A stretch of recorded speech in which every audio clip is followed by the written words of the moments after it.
Nike make close to 1,000 crore rupees every single day. Ronaldo wears it, Nadal wears it. Every second sneaker you see on the street, there's a decent chance it's Nike. Now, here's what nobody tells you. The man who built this empire was a failed athlete, a guy who spent his entire youth chasing one dream and which he lost. And when he lost, he didn't have a plan B. He had a car and a trunk full of shoes. He was buying them from a stranger in Japan.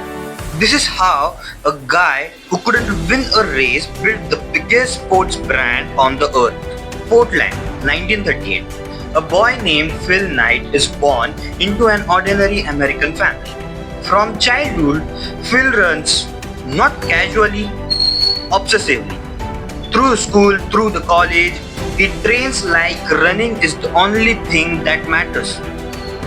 And for a while it worked. He became one of the best runners in his entire state. He is smart too. In 1962, he finishes his MBA at Stanford. But running is still the plan. Running is still the dream. And then, one ordinary morning, during practice, reality catches up to him. He is good. He has always been good. But he will never be great. 24-year-old. No path left in athletics.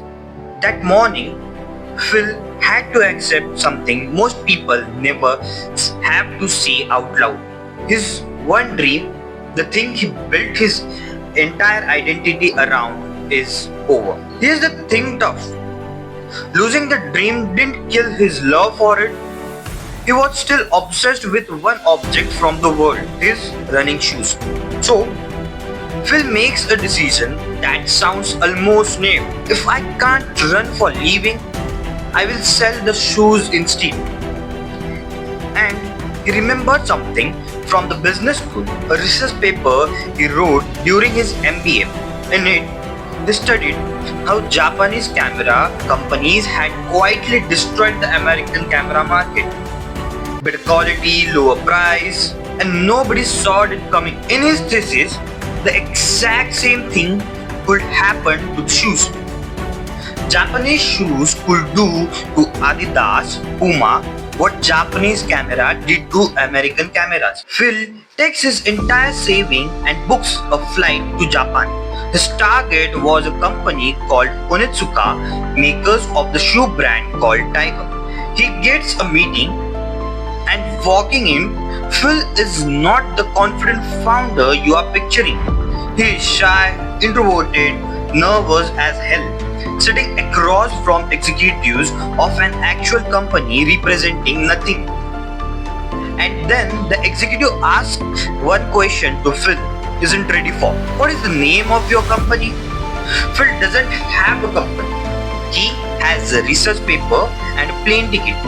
But somewhere in his head an image flashes. The blue ribbon he had worn back in his running days sitting at home. Blue Ribbon Sports. A company that at the exact moment does not exist. The executives don't know that. They just hear a name and founder who for the rest of the meeting repeats his college thesis line by line like a scripture. And it worked.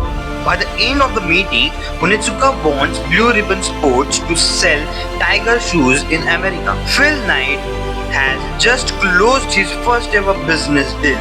He wires up money for samples, flies home and waits. 4 months passed, but the shoes weren't delivered yet. He writes a letter to Onitsuka and the reply was the same, soon, but still nothing.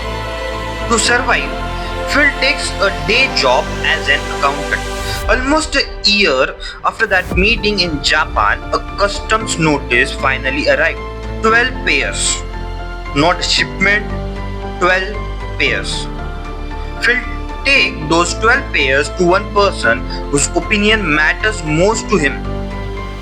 His old college coach, Bill Bowerman. Bowerman isn't just a coach. For years, he has been secretly obsessed with shoe designs. literally tearing apart his own athlete's shoes at night, rebuilding them lighter, faster, better, and handing them back without asking. He's part coach, part mad scientist. He looks at the tiger shoes and the very next day he does something nobody expects. He asked Phil for 50% partnership. Think about that. This isn't some random investor. This is Phil's coach, a good like figure to every runner who trained under him. Blue Ribbon Sports is now real. Phil immediately writes back to Onitsuka demanding exclusive distribution rights for Western US and places his first real order of 300 pairs. This time, the shoes actually arrived. Phil quits his job, stores the shoes in his parents' house basement. That's the entire headquarters of Blue Ribbon Sports and starts selling them. No shop will stock on unknown Japanese shoe brand. So, Phil does something almost embarrassing in the hindsight. He fills the trunk of his car with shoes and drives to every track meet he can find, pitching runners and coaches directly. And this time, unlike every failed sales job he had tried before, it worked. Because Phil isn't selling shoes, he is speaking to runner. He knows exactly what a pain a bad shoe causes because he lived in it. 300 pairs sold out in 2 months, and just when it looks like the story has its happy ending, a letter arrived from a wrestling coach. He claims he just met with Onitsuka in Japan. He claims he now holds exclusive rights to sell Tiger shoe brand across all of America.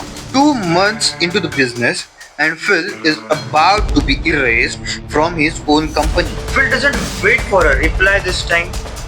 He flies back to Japan and confronts Onitsuka directly. Sales numbers, growth plan, everything laid out on the table. And it worked again. Onitsuka's own founder meets him and tells Phil that his hunger reminds him of his own younger self and restores the Western US rights. Blue Ribbon closes its first year at $8,000 in sales. Small but real. They hire their first employee, Jeff Johnson, another former athlete just as obsessed as Phil. Sales were doubled. On paper, this looks like the good part of the story, but it almost kills the company. Because Phil's instinct, the moment a shipment sells out, double the next order, puts every rupee, every dollar back into the inventory. There's no cash reserve, no safety net, just growth reinvested over and over. Within a year, Blue Ribbon is in serious debt. Cash flow goes negative. The bank cuts them off.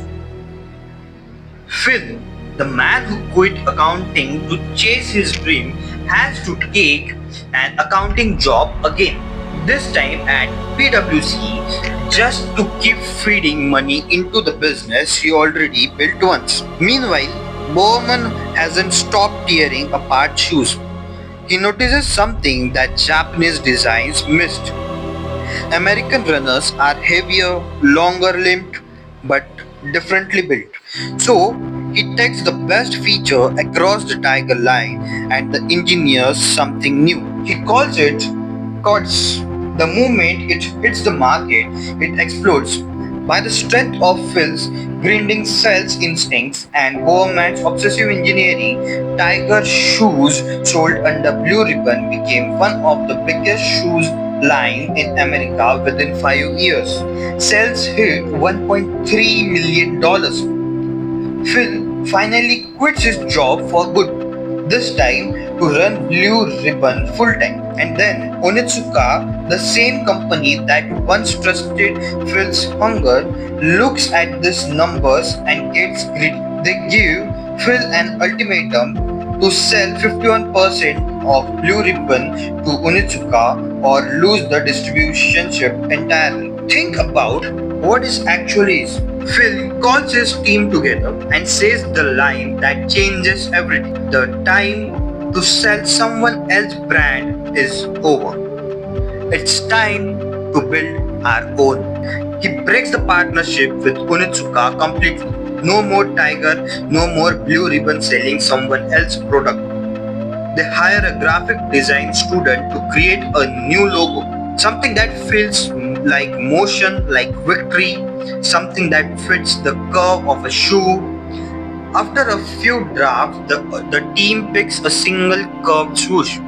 The student was paid $35. For the name, the team throws around options. Falcon, Dimension 6, Forgettable. Then Jeff Johnson, the first salesman, says he dreamed of a word the night before. Nike, the Greek goddess of victory. On 30th May 1971, Nike officially launches. And absolutely nobody cares. Adidas, Puma, and Tiger itself now dominate the market. Nike is nobody. So Phil does something no shoe brand had really done before. He signs a deal with the era's best runner, Steve Prefontaine, to promote Nike.